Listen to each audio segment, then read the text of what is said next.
It's Sekumado Mas. Welcome to another video. Today we're looking at how to solve quadratic inequalities by sketching the quadratic graph and using the graph to determine the solutions of the quadratic inequality. So let's begin with an example. Solve the inequality and it's x squared plus 7x plus 10 is less than 0. Now with this quadratic inequality, we first have to factorize this quadratic. And to factorize this, as the coefficient of x squared is 1, there's a 1 in front of the x squared that we normally don't write down. So we pick that 1 and we times it by the constant in the quadratic. So we're having 1 times 10, which makes 10. And we're going to look for two numbers that times together to make 10. At the same time, those two numbers, when added up, should give you the coefficient of x. And in this case, our coefficient of x, in this case, is positive 7. So we want to get a positive 7. And the two factors, two numbers that times to make 10 are to make 7 are the numbers 5 and 2. So 5 times 2 makes 10, 5 plus 2 makes 7. Once we found those, this quadratic now becomes x plus 5 in one bracket and x plus 2 in the other bracket. So this is less than 0. And that's what we got. If you expand this out, you get that. Okay, so now let's solve this. We are going to find what we call the critical values. Critical values.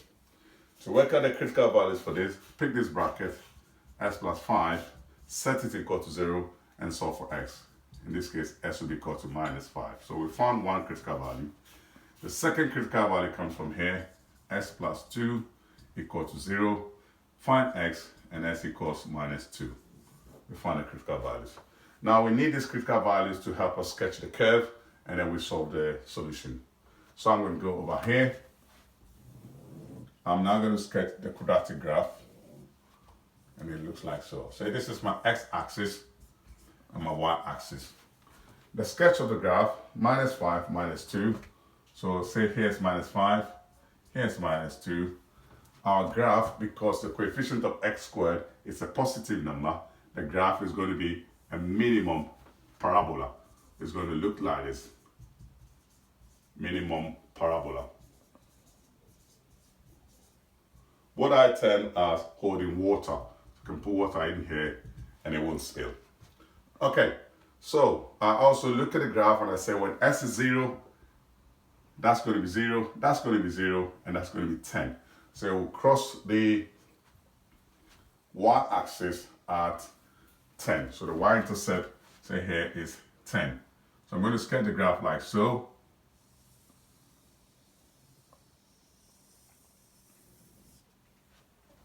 And it crosses here at 10.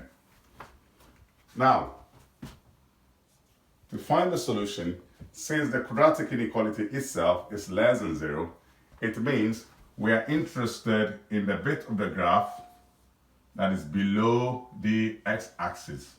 Below the x-axis. Below the x-axis. And that part of the graph that's below the x-axis is here. All this bit here, below the x-axis. So what values of x will give us a y value that is below the x-axis? In other words, the x values that gives y values of negatives. So let's try and pick some examples. If I pick here, for example, x, anything between minus 5 and minus 2. So let's say, for example, we pick here, which probably was minus 3. Let's substitute this minus 3 into the quadratic inequality to check whether that's true or not. So I'm going to substitute that in. Minus 3 squared plus 7 into minus 3 plus 10. I'm going to check if this is below 0 or not. Minus 3 squared is a positive 9. Positive 7 times minus 3 will give us minus 21. And we got plus 10. Okay, so this gives us minus 2, which is less than 0. So this actually, substituting minus 3 to this, satisfies the inequality. So we can now write down our solution as x must be between minus 5 and minus 2. So x is more than minus 5 and smaller than minus 2. So this is the required answer for the inequality.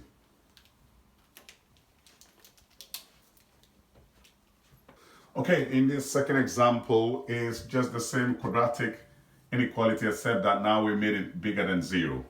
So we factorize this quadratic, we will get the factors as x plus 5, like we got before, and then x plus 2, bigger than 0. So we need to find the critical values. So the critical values are s plus 5 equal to 0, that means s equals minus 5. S plus 2 equal to 0 from this bracket, that means x equals minus 2. So with the critical values, we have a sketch of the graph, and now we want to find the solution. It said bigger than 0. So we're not interested in the width of the graph that's above the x-axis. So this bit going up, this bit going up, above the x-axis. So we can test some x values to see.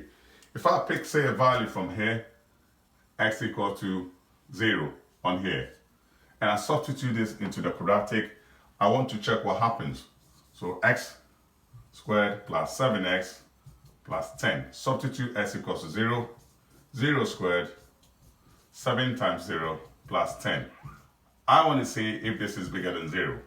And here that's 0, 0 plus 10, and it's bigger than 0. So this is true. It means anything on this side, any s values going that way, that direction, we're going to get a number of y bigger than 0. So one of our solutions will be x bigger than minus 2. This is one solution. We can also take a point on the left hand side and test it, say minus 6. So when substitute minus 6 squared plus 7 into minus 6 plus 10, we want to check if this is bigger than 0. Minus 6 squared will give us 36. This will give us minus 42, and then we have plus 10. And again, this is just going to give us positive 4 bigger than 0, and that's true.